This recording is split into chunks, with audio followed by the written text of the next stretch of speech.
metaphorically, right? Laziness, right?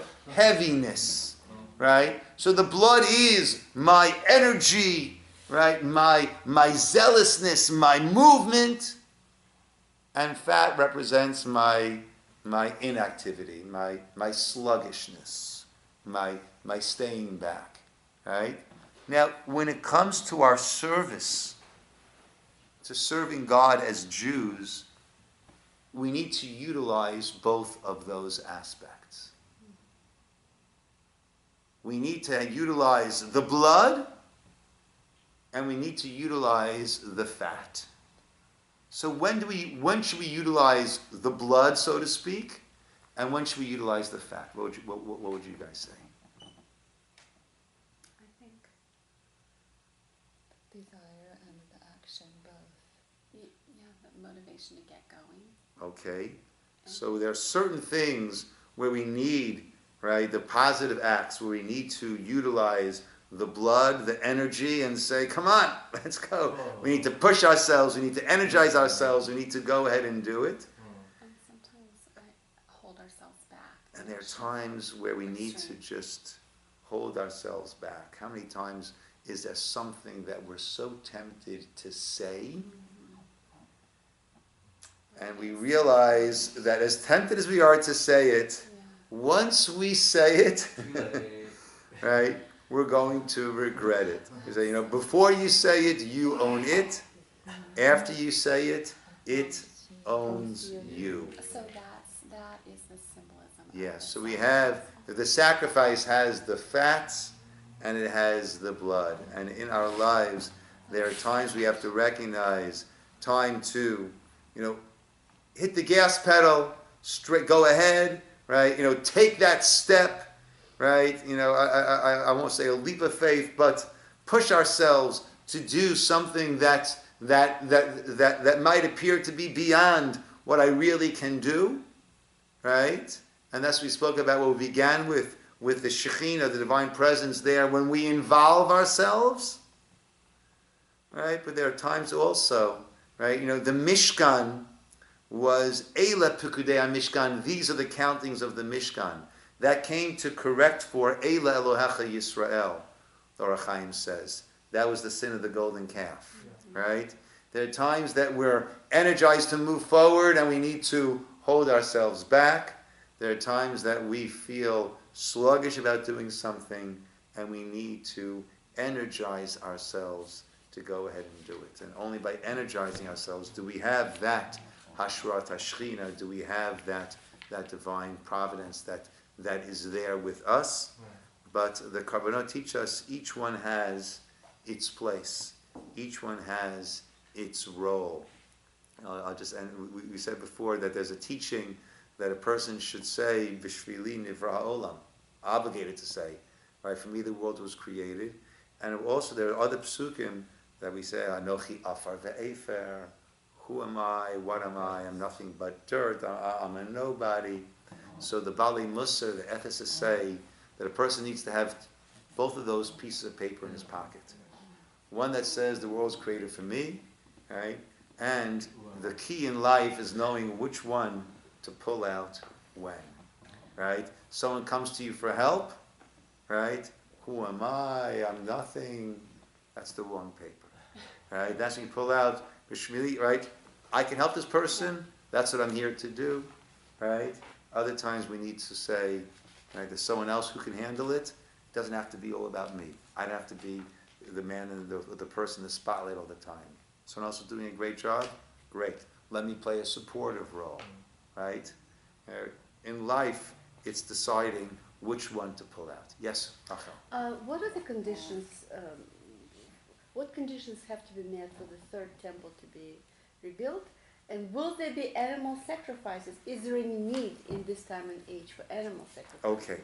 So the Mashiach is going to come and going to be, and will bring about the rebuilding of the temple. What are the conditions for the Right? Either our merits will bring it, or the set predetermined time will come about, and then midaleg al harim mekapetz al hagvaot. No matter what, no matter where we are, that redemption will come. Is there a need for animal sacrifice? So we had to speak here one time. I think he quoted Rav Kook, right, who said that, right, look, certainly our tefillot of Musaf, right, on Shabbos, right, speaks about reestablishing, right, we talk about the karbanot that were brought, and we talk about reestablishing those karbanot. So clearly the simple understanding is, yes, it will be reestablished, and that's why reinstituted, and I said along with that will need to come also a renewed understanding and appreciation for it, right?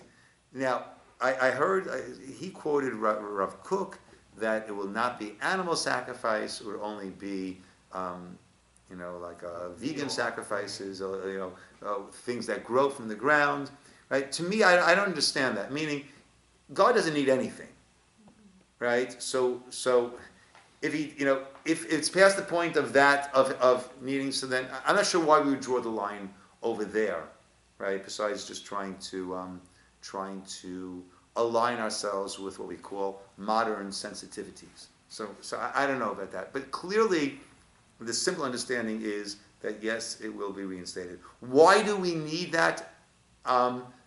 Based on my present lack of understanding of it, I don't know. I agree with you. I don't appreciate it.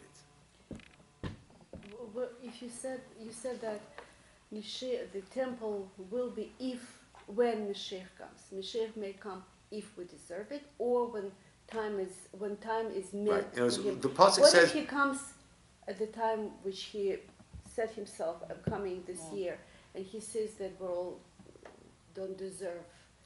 So the Pasuk says, Be'ito achishena. In its time, I will hasten it.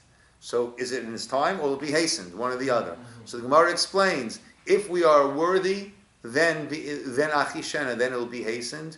Otherwise, there is a set time for his arrival. And if at set time he comes, and we're not worthy. So then we will be lifted up in the process. Okay. No temple, and our heads are cut off. Our what? I mean, according to Judaism, even Israel and we Jews do not deserve for the Mashiach to come. We're not observant enough. We're not this enough. We're not that how enough. God measures that. That's God. That's God. We have an amazing people. Right? How God measures that is how God measures that. And I don't want to go there. I don't want to go there. You can't judge a person unless you know everything about that person. And that's God's realm. That's not any of our realm. That's why we don't judge. We don't judge people. Who knows how God views every person? I worry about how God views me. And that's enough for me that keeps my hands full. Yes, Dov. Isn't it interesting? We don't have a written Torah without a sacrifice of an animal actually. That we use, sacrifice, that we use the hide of You an have to have animal. a kosher animal. It doesn't need to be shechted. It needs to be the hide of a kosher animal. But you still have to kill an animal. Or it can die. Oh, we can even use one that died naturally? I believe so. Oh, that's interesting. I believe so. But still, it's an animal. It's from an animal. It's Yeah. interesting. Yeah. Vegan tefillin have not yet come out. According to Torah and Judaism, we're not supposed to be vegans. Animals are meant for consumption. Yeah. Well, you don't have to eat animals, You don't but have to, but again, it's not a sin not to eat. certainly not. Right? And again, I think a lot of it comes from not from a greater love and respect for animals, but from a diminishing of the role. One more quick thing. Yeah. The Passover sacrifice, the Korban Pesach. Korban Pesach. Is it a sin not to eat it if it's available? Everyone is supposed to partake of that. Yeah. So that's interesting. Yeah. Thank you very Yeah. much. Do we have Rabbi Beryl Wine's recordings